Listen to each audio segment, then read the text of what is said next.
बिस्मिल्लाहिर्रहमानिर्रहीम अस्सलाम वालेकुम। इस वीडियो में हम बजट के हवाले से बात करेंगे जो कि माली साल 2022 से 2023 का बजट पेश किया गया है हाल ही में। उसके ऊपर हम तफसील से बात करेंगे। इसके हवाले से इंपॉर्टेंट चार्ट्स और ग्राफ्स देखेंगे जो हमने ख़ास तौर पर आप लोगों की आसानी के लिए ख़ुद तैयार किए हैं, और इसके अलावा हम इसके सेलिएंट फीचर्स देखेंगे। सालाना बजट कितना है, किस चीज़ के लिए कितने रुपए मुख्तस किए गए हैं। जैसे कि आपको यहाँ पे नज़र आ रहा है कि ये तालीम और नौजवानों के प्रोग्राम्स के लिए और माहौलियाती तब्दीली के लिए 10 अरब, ये मुख्तलिफ जो पब्लिक सेक्टर डेवलपमेंट के लिए बजट मुख्तस किया गया है 800 अरब रुपए का, उसकी यहाँ पे डिवीजन है। तो मज़ीद तफसीलात हम आगे चल के वीडियो में देखेंगे। वीडियो के एंड तक हमारे साथ रहिएगा। इसमें हम एनालाइज भी करेंगे इस बजट को। तो सबसे पहले हम देख लेते हैं कि इसके कुछ की इम्पोर्टेंट पॉइंट्स क्या हैं इस बजट के।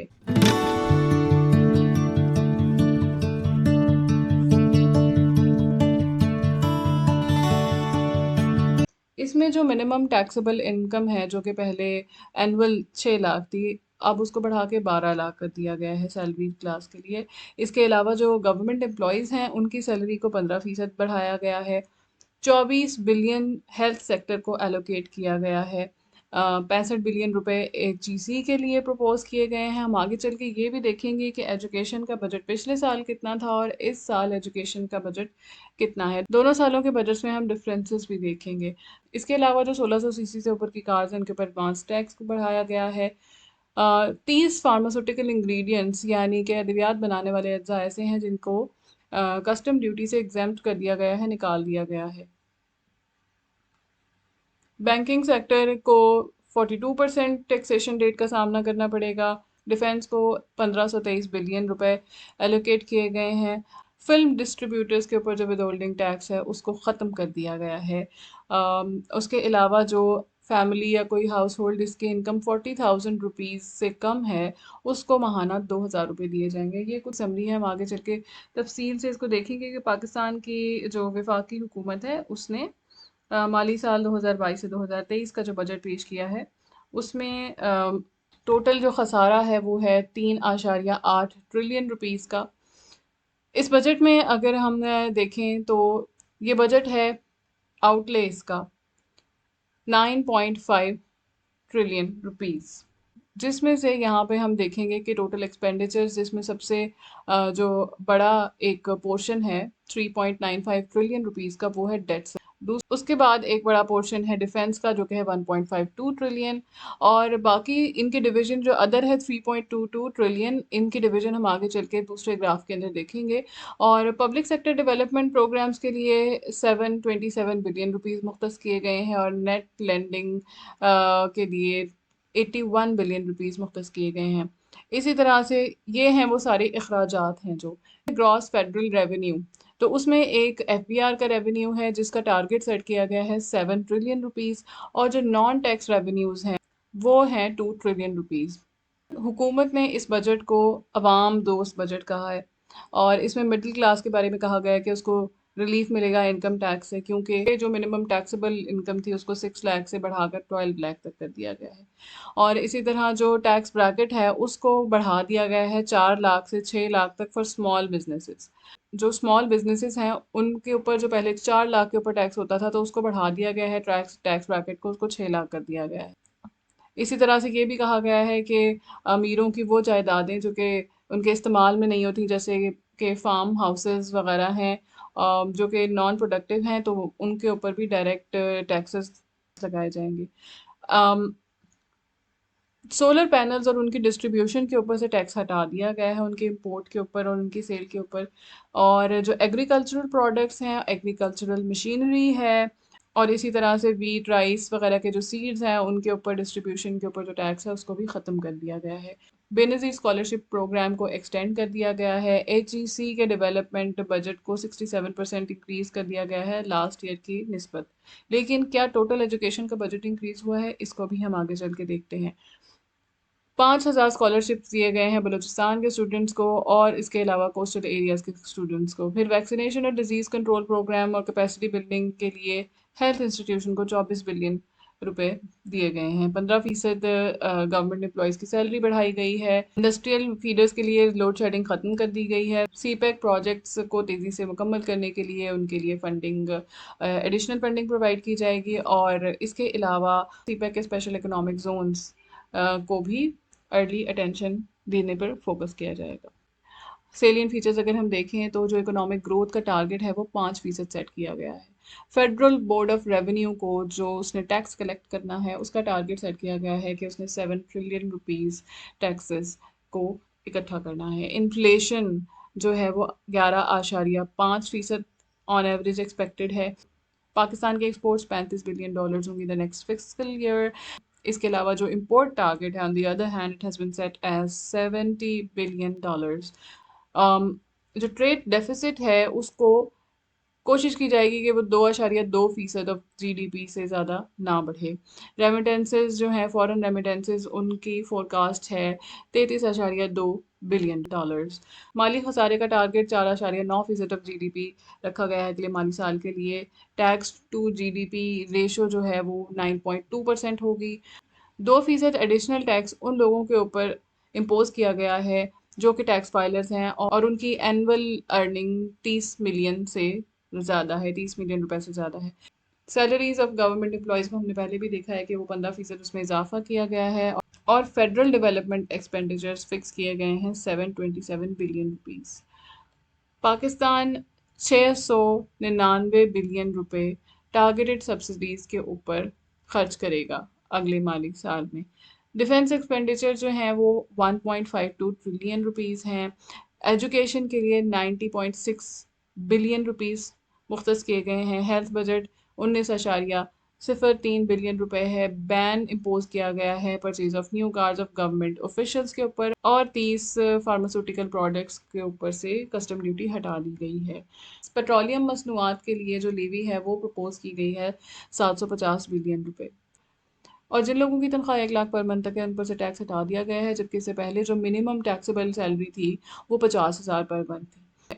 आगे चल के हम एक चार्ट में ये भी देखेंगे कि कितनी पे के ऊपर कितना टैक्स है। उसके अलावा टैक्सेस प्रपोज किए गए हैं रियल एस्टेट होल्डिंग्स के ऊपर, property valued over 25 million and capital gains on property cell.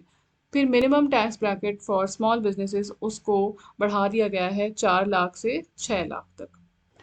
तो ओवरऑल अगर हम बात करें तो पाकिस्तान के जो बजट का कुल हुजम है वो है 9,502 बिलियन रुपए या 9,502 अरब रुपए।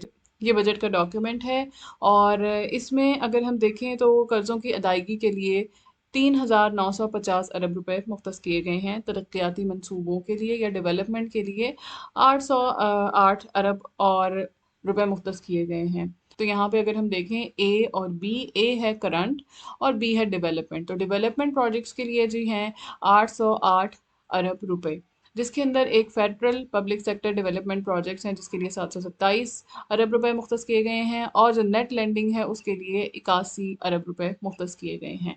बाकी जो करंट एक्सपेंडिचर्स हैं उसके अंदर अगर हम देखें तो सबसे ऊपर और सबसे पहले नंबर पे आता है इंटरेस्ट पेमेंट्स या कर्ज़ों की अदायगी, जिसके लिए 3,950 अरब रुपए मुख्तस किए गए हैं। दूसरे नंबर पर आता है डिफेंस अफेयर्स एंड सर्विसेज, जिसके लिए 1,523 बिलियन रुपए मुख्तस किए गए हैं। और उसके बाद जो तीसरे नंबर पर आता है वो है grants and transfers to provinces and others, जिसके लिए 1,242 बिलियन रुपए मुख्तस किए गए हैं। और सब्सिडीज़ को अगर हम देखें तो वो इसके बाद इससे नेक्स्ट नंबर पर आती हैं और वो हैं 699 अरब रुपए। रनिंग ऑफ सिविल गवर्नमेंट के लिए 550 रुपये मुख्तस किए गए हैं और उसके बाद जो पेंशन्स हैं उनके लिए 530 अरब रुपए मुख्तस किए गए हैं। प्रोविज़न फॉर डिज़ास्टर इमरजेंसी और कोविड के लिए 100 अरब रुपए मुख्तस किए गए हैं और प्रोविज़न फॉर पे एंड पेंशन के लिए 100 अरब रुपए मुख्तस किए गए हैं। ये तो सारे एक्सपेंडिचर्स हैं, अखराजात हैं। अब इनके रिसोर्सेज कहाँ से आने हैं, वो रिसोर्सेज ये हैं। रिसोर्सेज जी आ रहे हैं टैक्स रेवेन्यू से बेसिकली और दूसरे हैं नॉन टैक्स रेवेन्यू। तो जो टैक्स रेवेन्यू है FBR, federal board of revenue, federal consolidated fund, उसका टारगेट मुकर्रर जो किया गया है 7,004 अरब रुपए मुकर्रर किया गया है। अगर ये जो रिसोर्सेज हैं ये इसी तरह से कलेक्ट होती है ये सारी मनी, तो इसके बाद ही ये वाले एक्सपेंडिचर्स पूरे हो सकते हैं। सूबों का हिस्सा 4,100 रुपये मुख्तस किया गया है, जबकि अगर हम विफाक के पास देखें तो उसके पास 4,904 अरब रुपए होगा, तो ये मिलाकर हो जाएगा 9,004 अरब रुपए।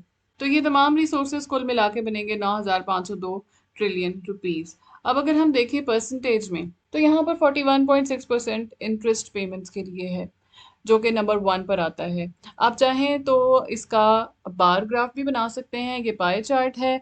और अगर आप चाहें तो इसको याद रखने के लिए, फॉर एग्जांपल आप किसी एग्ज़ाम में ये ड्रॉ करना चाहते हैं, तो उसमें भी आप ये कर सकते हैं कि इसमें से जो 4 या 5 मेन पोर्शंस हैं, आप उनकी परसेंटेज को याद रख सकते हैं और उसका ग्राफ बना सकते हैं एग्ज़ाम में। तो यहाँ पर इंटरेस्ट पेमेंट्स के लिए जो रकम मुख्तस की गई है, वो कुल बजट की 41.6% बनती है। इस चार्ट को डाउनलोड करने के लिए आप हमें हमारे सोशल मीडिया हैंडल्स पर फॉलो कर सकते हैं @the GK क्वेश्चंस पे। ये एक बड़ा मेजर पोर्शन हो गया जो कि डेट या इंटरेस्ट पेमेंट्स का है। दूसरे नंबर के ऊपर आ रहा है 16% के साथ डिफेंस अफेयर्स एंड सर्विसेज। उसके बाद तीसरे नंबर के ऊपर आ रहा है grants and transfers to provinces and other, जो कि है 13.1% है। उसके बाद है फेडरल पब्लिक सेक्टर डेवलपमेंट 7.7% के साथ। उसके बाद नेक्स्ट आ रहा है सब्सिडीज। सब्सिडीज हैं 7.4%। अभी हम डिटेल में देखेंगे सब्सिडीज को भी और उनका पिछले साल के साथ भी कंपैरिजन करेंगे कि किन किन जगहों पर सब्सिडीज दी गई हैं और वो क्या पिछले साल से कम है या ज़्यादा हैं। 5.8% के साथ रनिंग ऑफ सिविल गवर्नमेंट है, 5.6% के साथ पेंशन्स हैं और फिर कोविड और इमरजेंसी के लिए 1.1% है।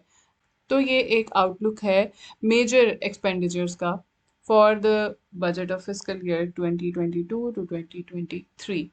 इस तरह का चार्ट या इस तरह से अगर आप परसेंटेजेस मेंशन कर देते हैं, एक तो परसेंटेज जो अमाउंट है उससे याद रखना आसान है। अगर आप अमाउंट याद रख सकते हैं आप वो भी लिख सकते हैं, अगर आप परसेंटेजेस याद रख सकते हैं तो आप वो भी लिख सकते हैं।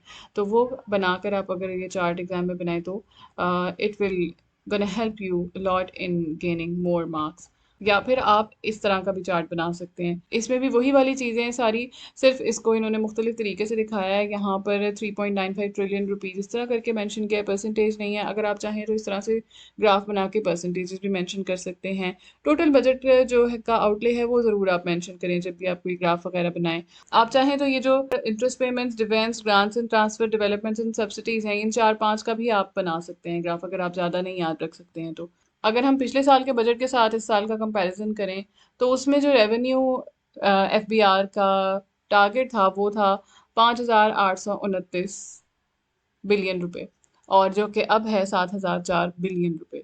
और जो नॉन टैक्स रेवेन्यूज हैं वो 2,080, और अब उसका टारगेट रखा गया है 2,000 बिलियन रुपए। ओवरऑल बजट का खसारा देखें तो 3,420 बिलियन रुपए 2021 से 2022 का था, और अगर 2022 से 2023 का अगर हम माली खसारा देखें तो ये 3,798 अरब रुपए है। इसी तरह से अगर हम एक्सटर्नल लोन्स का कंपैरिजन करें पिछले साल और इस साल में, तो पिछले साल थे ये 26,93,338 मिलियन रुपए, और इस साल हैं ये 31,25,342 मिलियन रुपए एक्सटर्नल लोन्स जो हैं। एफबीआई के टैक्सेस को अगर हम देखें तो ये बजट में 5.8 ट्रिलियन रुपीस प्रपोज किए गए थे, टारगेट सेट किया गया था, जो कि रिवाइज करने के बाद 6 ट्रिलियन रुपीस रखे गए, और आइंदा माली साल के लिए 7 ट्रिलियन रुपीस इसको सेट किया गया है।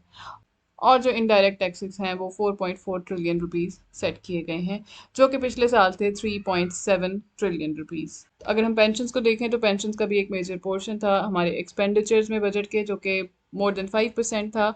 तो उसमें ये डिवाइड होती हैं आगे मिलिट्री और सिविल में, और जो मिलिट्री पेंशन्स हैं उसके लिए पिछले बजट में थे 0.360 ट्रिलियन और अब हैं 0.395 ट्रिलियन, और इसी तरह सिविल जो हैं वो पहले थे 0.12 ट्रिलियन और अब 0.135 ट्रिलियन हैं। उसके बाद है डिफेंस अफेयर्स एंड सर्विसेज के लिए जो रकम मुख्तस की गई थी, अगर हम पिछले बजट को देखें तो उसमें थी 1.37 ट्रिलियन रुपीज़, और अगर हम 2022-2023 के बजट को देखें तो उसमें 1.5 ट्रिलियन रुपीज़ ये डिफेंस के लिए रकम मुख्तस की गई है। और सब्सिडीज़ के लिए अगर हम रकम देखें तो वो 2021-2022 वाले बजट में 68,02,000 मिलियन रुपीज़ थी, और अब का अगर हम बजट देखें तो उसमें 0.699 ट्रिलियन रुपीज़ सब्सिडीज़ मुकर्रर की गई हैं। पे एंड पेंशन का कंपैरिजन देखें तो वो पिछले बजट में थी 0.16 ट्रिलियन और अब नए बजट में 0.1 ट्रिलियन इसके लिए रकम मुख्तस की गई है।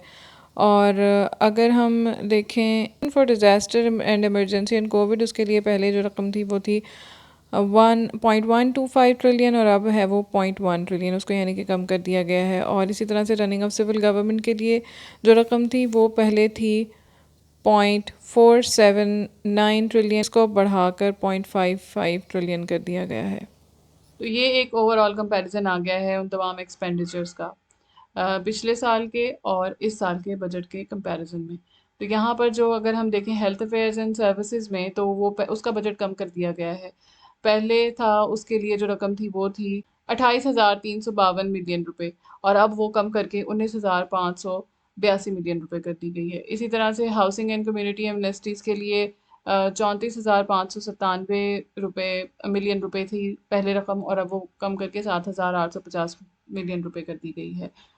हेल्थ के बाद जो एक मोस्ट इम्पॉर्टेंट चीज़ जिसमें कमी की गई है जिसके बजट में, वो है एजुकेशन अफेयर्स एंड सर्विसेज, जिसकी रकम पिछले साल 91,970 मिलियन रुपए मुख्तस की गई थी, जो कि कम करके 90,556 मिलियन रुपए कर दी गई है। सब्सिडीज़ को अगर हम देखें तो इसमें पावर सेक्टर की ओवरऑल सब्सिडीज़ को कम कर दिया गया है, जबकि वापडा की सब्सिडीज़ को बढ़ा दिया गया है। और इसी तरह से अगर हम पेट्रोलियम को देखें तो उसकी सब्सिडी भी बढ़ाई गई है। और फिर अगर हम यूटिलिटी स्टोर कॉरपोरेशन को देखें, उसकी सब्सिडी बढ़ाई गई है। इसके अलावा मेट्रो बस की सब्सिडी को भी बढ़ाया गया है। वीट सब्सिडी उतनी ही रखी गई है गिलगित बल्तिस्तान के लिए। फर्टिलाइज़र प्लांट के लिए जो है सब्सिडी, उसको बढ़ाया गया है। और उसके अलावा जो नया पाकिस्तान हाउसिंग अथॉरिटी है, उसकी सब्सिडी को कम कर दिया गया है। और जो यूरिया इंपोर्ट है, उसके लिए सब्सिडी इस बजट में मुख्तस की गई है। और अगर हम देखें करंट लोन्स एंड एडवांसेस को, जो एक सबसे टॉप पे आता है वो है करंट लोन्स टू पीआईए, जो कि पिछले बजट में 20,000 मिलियन रुपए थे और अब है 15,000 मिलियन रुपए। और दूसरे नंबर पर जो आता है वो है loans to Pakistan steel mills, जिसके लिए पिछले बजट में 16,000 मिलियन रुपए थे और अब 10,000 मिलियन रुपए हैं, यानी कि कम किए गए हैं। और उसके अलावा बाकी जो ये हाईलाइटेड पोर्शन हैं, इनमें भी कमी की गई है। तो ओवरऑल अगर हम रिसोर्सेज देखें तो वो इस तरह का एक चार्ट बन सकता है, जिसके अंदर हम नेट रेवेन्यू रिसीट्स, जिसके अंदर टैक्स एंड नॉन टैक्स होंगे 4.9 ट्रिलियन रुपीज़, और नॉन बैंक बोरोइंग है जो कि 2 ट्रिलियन रुपीज़ है। नेट एक्सटर्नल रिसीट्स हैं 533 बिलियन रुपीज़ हैं। एस्टिमेटेड प्रोवेंशन सरप्लस जो कि 800 बिलियन रुपीज़ है। बैंक बोरोइंग 1.172 ट्रिलियन रुपीज़ हैं, और प्राइवेटाइजेशन प्रोसीड्स 96 बिलियन रुपीज़ हैं। और इसी तरह से अगर हम एक्सपेंडिचर्स देखें, एक्सपेंडिचर्स हम पहले भी देख चुके हैं, और यहाँ पर ये एक और ग्राफ के ज़रिए इनको बताया गया है एक्सपेंडिचर्स को। आप चाहें तो आप ऐसा ग्राफ भी बना सकते हैं। सबसे ज़्यादा 3.95 ट्रिलियन रुपीज़ जो कि मुख्तस किए गए हैं इंटरेस्ट पेमेंट्स के लिए, और दूसरे नंबर पे है डिफेंस अफेयर्स एंड सर्विसेज, जिसके लिए 1.52 ट्रिलियन रुपीज़ मुख्तस किए गए हैं। और सब्सिडीज़ और पेंशन के लिए 1.23 ट्रिलियन रुपीज़ मुख्तस किए गए हैं। पिछले सालों के साथ अगर हम कंपैरिजन देखें बजट आउटले का, माली साल 2016 से 2017 का जो बजट था, उसका आउटले था 4,894 अरब रुपए। साल 2017 से 2018 का आउटले था टोटल 5,103 अरब रुपए। फिर अगर हम 2018 से 2019 की बात करें तो तब था 5,932। 2019 से 2020 में ये ऊपर जाता है और ये है 8,238। लेकिन साल 2020 से 2021 में 7,137 अरब रुपए का बजट पेश किया गया। उसके बाद हम अगर पिछले साल की बात करें तो ये टोटल आउटले था 8,487 अरब रुपए, और अब ये बढ़कर हो गया है अब इस नए बजट में 9,500 अरब रुपए। अगर हम एफबीआर टैक्स कलेक्शन की बात करें तो पिछले साल, यानी कि माली साल 2021 से 2022 में, ये टारगेट रखा गया था 5.8 ट्रिलियन रुपीज़। उसके बाद इसको रिवाइज किया गया 6 ट्रिलियन रुपीज़ तक। लेकिन जो कलेक्शन है वो कम रही। अगर हम इन्फ्लेशन की बात करें तो वो पिछले 5 सालों में साल 2021 से 2022 में सबसे ज़्यादा रही, जो कि 11% थी। डबल डिजिट इन्फ्लेशन थी पाकिस्तान ने जो फेस की। इसके अलावा हमें थोड़ी सी ग्रोथ एग्रीकल्चर में भी नज़र आती है। इसके अलावा अगर हम कुछ और चीज़ों की बात करें तो छोटे रिटेलर्स के लिए 3,000 से लेकर 10,000 तक की एक फिक्स्ड आमदन और सेल्स टैक्स के निज़ाम को लागू किया जा रहा है, जिसके बाद एफबीआर उनसे किसी मज़ीद टैक्स का तकाजा नहीं करेगी। हुकूमत के मुताबिक रियल एस्टेट समेत गैर पैदावारी असासे जमा करने से गरीबों के लिए घरों की कीमत बढ़ जाती है और अमीरों के लिए गैर पैदावारी असासों पर टैक्स लागू किया जा रहा है, ताकि इससे तवाज़ुन से गरीबों के लिए जायदाद की कीमतों में कमी हो। 2.5 करोड़ रुपए की दूसरी जायदाद की खरीदारी के ऊपर 5% टैक्स टैक्स होगा, जबकि एक से ज़ायद जायदाद पर 1% टैक्स वसूल किया जाएगा।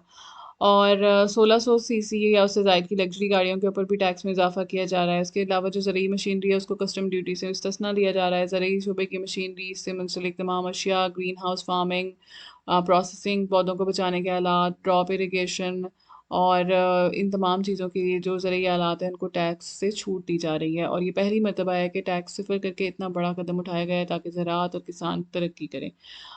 माहौलियाती तब्दीली से निमटने के लिए बजट में 10 अरब रुपए रखे गए हैं। वैक्सीन और अमराज पर काबू पाने और सेहत से मुताल्लिक इदारों की सलाहियत को बढ़ाने के लिए 24 अरब रुपए रखे गए हैं। हालांकि ओवरऑल जो हेल्थ का बजट है वो कम कर दिया गया है। अद्वियात बनाने में इस्तेमाल होने वाले अज्जा को कुछ को कस्टम ड्यूटी से छूट दी गई है, जिसमें अद्वियात बनाने में इस्तेमाल होने वाले मुख्तलिफ इकसाम के बुनियादी मवाद शामिल हैं। बेनज़ीर इनकम सपोर्ट प्रोग्राम के लिए 364 अरब रुपए, 12 अरब रुपए की सब्सिडी यूटिलिटी स्टोर, जबकि 5 अरब रुपए रमज़ान सब्सिडी के लिए रखे गए हैं। सनतें चलाने वाले फीडर्स पर के लिए लोड शेडिंग ज़ीरो होगी। छोटे कारोबार, ख़ास तौर पर कारोबारी ख़वातीन के लिए कम से कम टैक्स ब्रैकेट 4 लाख से 6 लाख की जा रही है। तवानाई के ऑल्टरनेटिव ज़राए की हौसला अफजाई के लिए सोलर पैनल्स के ऊपर से हटा दिया गया है सेल्स टैक्स। इसके अलावा 200 यूनिट से अगर कोई कम बिजली इस्तेमाल करेगा तो उनसे उन लोगों को बैंकों से आसान शराइत पर सोलर पैनल्स खरीदारी के लिए कर्जे दिए जाएंगे। बिजली की सब्सिडीज़ के लिए 500 अरब रुपए, जबकि सनती शोबे के लिए 50 अरब रुपए हैं। अगर हम देख लें मज़ीद मोबाइल फ़ोन्स को तो 6,000 रुपए के मोबाइल फ़ोन की ख़रीदारी के ऊपर 100 रुपये टैक्स लगाया जाएगा। इसी तरह से अगर किसी मोबाइल फ़ोन की प्राइस 6,000 से 20,000 के दरमियान है तो उसके ऊपर 200 रुपये टैक्स लगाया जाएगा। और फिर अगर किसी मोबाइल फ़ोन की प्राइस 20,000 से 40,000 के दरमियान है तो उसके ऊपर 600 रुपये टैक्स लगाया जाएगा। अगर 40,000 से 70,000 के दरमियान है तो फिर 1,800 रुपये टैक्स लगेगा। और अगर 70,000 से 1 लाख के दरमियान है तो फिर उसके ऊपर 4,000 रुपये टैक्स लगेगा। इसी तरह अगर 1 लाख से 1,40,000 के दरमियान है उस मोबाइल फ़ोन की ख़रीदारी के ऊपर 8,000 रुपये टैक्स लगाया जाएगा। और 1,40,000 से ज़्यादा के मोबाइल फ़ोन की ख़रीदारी के ऊपर 16,000 रुपये टैक्स लगाया जाएगा। सिगरेट के ऊपर भी टैक्स लगाया गया है। सिगरेट के ऊपर 150 अरब रुपए से बढ़ाकर 200 अरब रुपए टैक्स इकट्ठा करने का हदफ मुतय्यन किया गया है। क्रेडिट और जो डेबिट कार्ड हैं और प्रीपेड कार्ड्स के ज़रिए अगर कोई पाकिस्तान से बाहर रकम भेजने वाले फाइलर लोग हैं तो उनके लिए 1%, अगर कोई नॉन फाइलर है तो उसके लिए 2% एडवांस्ड विद होल्डिंग टैक्स वसूल करने की तजवीज़ दी गई है। ताहम ये वाजिब उल अदा टैक्स के ख़िलाफ़ एडजस्ट किया जा सकेगा। और अगर हम देखें जो डिडक्शन की गई है इनकम टैक्स के अंदर तो उसमें अगर आपकी आमदन 50,000 रुपये पर मंथ है तो फिर आप के लिए कोई इनकम टैक्स नहीं होगा। लेकिन अगर ये आमदन 1 लाख रुपए माहाना है तो फिर आपका जो एनुअल टैक्स है वो 100 रुपीज़ होगा। अगर आपकी माहाना इनकम 1.5 लाख रुपए है तो उस सूरत में आपको पहले जो है वो 7,500 रुपये पर मंथ टैक्स देना पड़ता था, जो कि अब कम होकर 3,500 रुपये रह जाएगा। 2 लाख रुपए जिन लोगों की माहाना इनकम है उनके लिए पहले 15,000 रुपये टैक्स था, जो कि अब 7,000 रुपये है। और इसी तरह से ऐसे अफराद जिनकी माहाना आमदनी 2.5 लाख रुपए है वो इससे पहले 23,541 रुपये टैक्स दिया करते थे, जो कि अब वो देंगे 13,250 रुपये पर मंथ। 3 लाख अगर किसी की मंथली इनकम है तो उसके लिए पहले जो टैक्स था वो 32,500 रुपये पर मंथ था और अब उनका इनकम टैक्स होगा कम करके 13,000 रुपये कम करके 19,500 रुपये पर मंथ। इसी तरह से अगर किसी की 3.5 लाख रुपए इनकम है पर मंथ, तो उसके लिए इनकम टैक्स पहले 42,500 रुपये था, और अब कम होकर ये 28,250 रुपये रह जाएगा। और इसी तरह से ऐसे लोग जिनकी माहाना आमदन 4 लाख रुपए है, वो इससे पहले 52,500 रुपये पर मंथ टैक्स देते थे, जो कि अब कम होके 37,000 रुपये रह जाएगा। इसी तरह से नॉन पायलट्स के लिए टैक्स को बढ़ाकर 100% से 200% करने की प्रपोजल भी दिया गया है। इसके अलावा इलेक्ट्रिक गाड़ियों पर कीमत के 2% की शरह से एडवांस टैक्स वसूल करने की तजवीज़ भी दी गई है। और जो करंट फाइनेंस मिनिस्टर है मिफ्ता इस्माइल, उनका ये कहना है कि पिछले 4 वर्षों में पाकिस्तान ने 20,000 अरब रुपए कर्ज लिए थे। पाकिस्तान ने 7 दहाइयों में जितने कर्जे लिए थे, पीटीआई की हुकूमत ने इसके 80% कर्जे पौने 4 साल में लिए हैं। ये करंट फाइनेंस मिनिस्टर का कहना है। और उनका ये भी कहना है कि हुकूमत पाकिस्तान कर्ज के वसूल के लिए आलमी मालियाती इदारे से मुज़ाकरात कर रही है, जबकि वफाकी हुकूमत ने जनूबी कोरिया से $1 अरब कर्ज हासिल करने के लिए एक माहे पर भी दस्तखत किए हैं। और पाकिस्तान और कोरिया के दरमियान कर्ज की फरहमी के लिए फ्रेमवर्क माहे पर दस्तखत भी हुए हैं, जिसके तहत कोरिया IT, सेहत, मवासलात, ज़राअत और तवानाई के डिफरेंट तरक्याती मनसूबों के लिए तवील मुद्दती इंतहाई रियायती कर्जा फराहम करेगा। अब हम देखेंगे कि एनालिस्ट क्या कहते हैं। उनका ये कहना है कि मौजूदा जो हालात हैं उसमें बजट ऐसा ही आ सकता था, और हुकूमत ने पहले ही बहुत बड़े बड़े इकदाम कर लिए थे, जैसे कि बिजली महंगी और पेट्रोल और गैस की कीमतें बढ़ा दी। तो हुकूमत ने मजीद 1400 अरब रुपए के टैक्सेस जमा करने के लिए कुछ नए टैक्सेस भी आयद किए हैं। हुकूमत के पास सूबों को हिस्सा देने के बाद 4,904 अरब रुपये होंगे।